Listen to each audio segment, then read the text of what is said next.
Hello friends, welcome to my YouTube channel फटाफट general education. तो आज आप सबका 51 क्वेश्चन में फिर से बहुत बहुत स्वागत है। तो इस वीडियो को शुरू करने से पहले अगर आप चैनल में नए हैं तो चैनल को कर लीजिए सब्सक्राइब और वीडियो लाइक। तो 50 क्वेश्चन मैंने कल करा दिया था, तो 51 से आज कराते हैं। अप्रैल 2022 में पाकिस्तान के 23वें प्रधानमंत्री के रूप में किसे चुना गया? तो किसे चुना गया? शाहबाज शरीफ को। राष्ट्रीय अग्निशमन सेवा कब मनाया जाता है? तो राष्ट्रीय अग्निशमन सेवा कब मनाया जाता है? 14 अप्रैल को।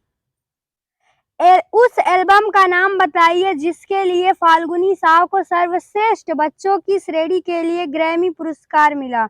तो ए कलरफुल वर्ल्ड। कौन सा देश 2023 में राष्ट्राध्यक्षों और शासनाध्यक्षों के स्तर पर G20 लीडर्स समिट की मेजबानी करेगा? तो कौन सा देश करेगा? इंडिया। प्रसिद्ध खिलाड़ी मिल्खा सिंह किस खेल से संबंधित है? तो प्रसिद्ध खिलाड़ी मिल्खा सिंह किस खेल से संबंधित है? एथलेटिक्स खेल से। विश्व पर्यावरण दिवस 5 जून 2022 की थीम क्या है? तो 5 जून 2022 की थीम क्या है? ओनली वन अर्थ, केवल एक पृथ्वी। भारतीय मूल के अमेरिकी अभिमन्यु मिश्रा इतिहास के सबसे युवा ग्रैंड मास्टर बन गए हैं। वह किस खेल से संबंधित है? तो वह किस खेल से संबंधित है? शतरंज। फुटबॉल का यूरो कप 2021 किस देश की टीम ने जीता? तो किस देश की टीम ने जीता? इटली। भारत के शिक्षा मंत्री कौन है? तो भारत के शिक्षा मंत्री कौन है? धर्मेंद्र प्रधान। भारत ने राफेल लड़ाकू विमान किस देश से खरीदा? तो भारत में राफेल लड़ाकू विमान किस देश से खरीदा? फ्रांस देश से। भारतीय पुरुष हॉकी टीम ने टोक्यो ओलंपिक 2020 में ब्रॉन्ज मेडल हासिल किया। इससे पहले भारत ने हॉकी में पदक कब जीता? तो कब जीता? 1980 में मॉस्को ओलंपिक में। निम्न में से कौन सा देश सार्क का सदस्य देश नहीं है? तो कौन सा देश नहीं है? चीन। बांग्लादेश का मुद्रा क्या है? तो बांग्लादेश का मुद्रा क्या है? टका। अंतरराष्ट्रीय युवा दिवस कब मनाया जाता है? तो अंतरराष्ट्रीय युवा दिवस 12 अगस्त को मनाया जाता है। ब्रिक्स देशों के ग्रुप का मुख्यालय कहाँ स्थित है? तो ब्रिक्स देशों का ग्रुप का मुख्यालय कहाँ स्थित है? शंघाई में। दुधवा राष्ट्रीय उद्यान किस राज्य में स्थित है? तो दुधवा राष्ट्रीय उद्यान किस राज्य में स्थित है? उत्तर प्रदेश में।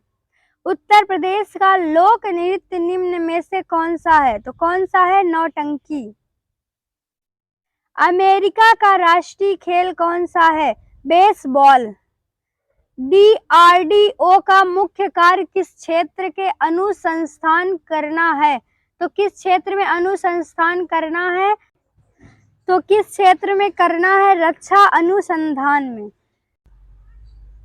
भारतीय ज्ञानपीठ पुरस्कार किस क्षेत्र में उत्कृष्ट योगदान के लिए दिया जाता है? तो किस क्षेत्र में उत्कृष्ट योगदान के लिए दिया जाता है? साहित्य क्षेत्र में।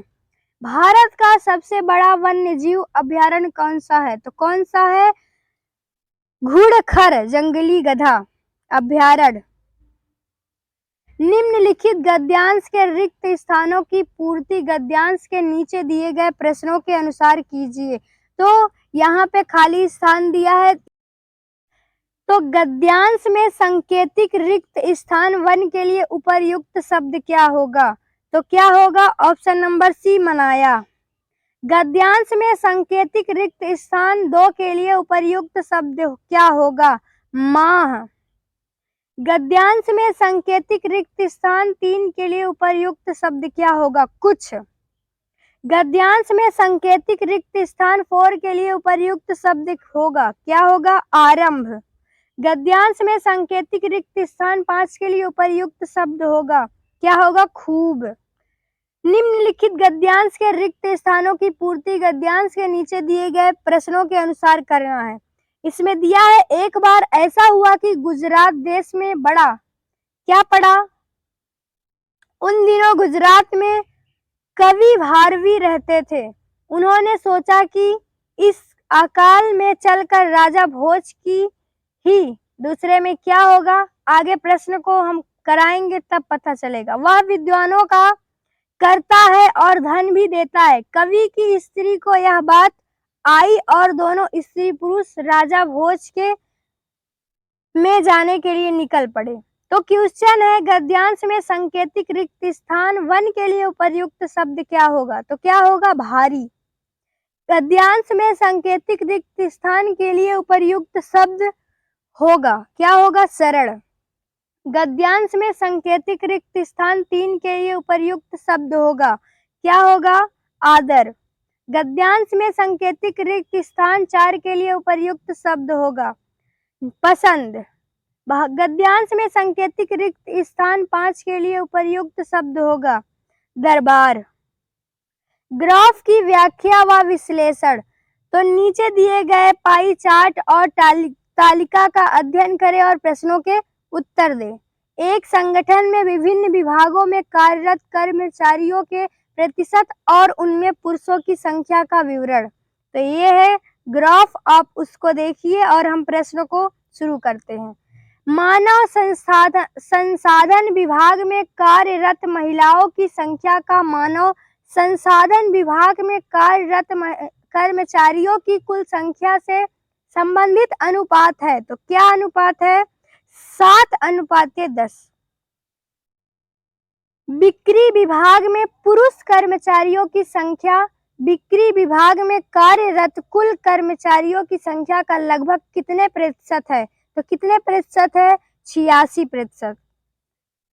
संगठन में कार्यरत कर्मचारियों की कुल संख्या में आईटी विभाग में कार्यरत महिलाओं का प्रतिशत है, तो क्या है? 10.75%। बिक्री विभाग में पुरुषों की संख्या का उस विभाग में कार्यरत महिलाओं की संख्या से अनुपात है, तो क्या अनुपात है? 55:9। लेखा और उत्पादन विभागों में कार्यरत कर्मचारियों की कुल संख्या कितनी है? तो कितनी है? 408। निम्नलिखित ग्राफ को पढ़िए और प्रश्नों के उत्तर दीजिए। ग्राफ को पढ़िए। क्वेश्चन है, 2019 में घाटा 2016 में घाटे का लगभग कितना गुना था? तो कितना गुना था? 1.5। 2015 में घाटे की तुलना में 2019 में घाटे में प्रतिशत वृद्धि कितनी थी? तो कितनी थी? 100%। निम्नलिखित में से किस वर्ष में घाटे की प्रतिशत वृद्धि उसके पिछले वर्ष की तुलना में सबसे अधिक थी? तो किस वर्ष में? 2014 में। वर्ष 2015 तथा वर्ष 2018 में व्यापार घाटे का अनुपात कितना था? तो कितना था? 7:12। वर्ष 2018 में घाटा औसत घाटे का लगभग कितने प्रतिशत था? तो कितने प्रतिशत था? 125%। तालिका की व्याख्या एवं विश्लेषण। वर्ष 2019 में 4 विषयों में कुल अंकों का औसत कितना है? तो कुल अंकों का औसत कितना है? 60। मान लीजिए कि वर्ष 2019 में विज्ञान में 40 छात्र थे, तो उन्हें कुल मिलाकर कितने अंक प्राप्त हुए? 2720 अंक। किस वर्ष गणित में उच्चतम और औसत अंकों के बीच का अंतर अधिकतम था? 2017। किस वर्ष इतिहास में उच्चतम और औसत अंकों के बीच का अंतर सबसे कम था? 2018 वर्ष में। वर्ष 2017 में गणित के अधिकतम अंक उसी वर्ष अंग्रेजी में अधिकतम अंकों से कितना प्रतिशत ज्यादा है? तो कितना प्रतिशत ज्यादा है? 17.5%। निम्न तालिका 2016 में 2020 की अवधि के लिए एक राज्य में खाद्यान्न उत्पादन मिलियन टन में दर्शाती है। तालिका पढ़े और प्रश्नों के उत्तर दें। 2019 में पिछले वर्ष की तुलना में जौ के उत्पादन में प्रतिशत वृद्धि कितनी थी? तो कितनी थी? इसका आंसर आप लोग कमेंट बॉक्स में बताइए। अगला क्वेश्चन है 2016 में 2020 की अवधि के दौरान कुल उत्पादन का x% गेहूं का उत्पादन होता है। x का मान लगभग है कितना है 37.4। वर्ष 2020 में उत्पादन में वृद्धि पिछले वर्ष की तुलना में किसके लिए अधिकतम थी? तो किसके लिए अधिकतम थी? चावल के लिए। वर्ष 2016 में 2020 तक चावल के औसत उत्पादन और जौ के औसत उत्पादन का अंतर मिलियन टन में है 40। वर्ष 2020 में गेहूं और जौ के उत्पादन का अनुपात कितना था? तो कितना था? 2:1। इस वीडियो को यही करते हैं समाप्त। अगली वीडियो में फिर यूपी पेट क्वेश्चन मॉडल पेपर के साथ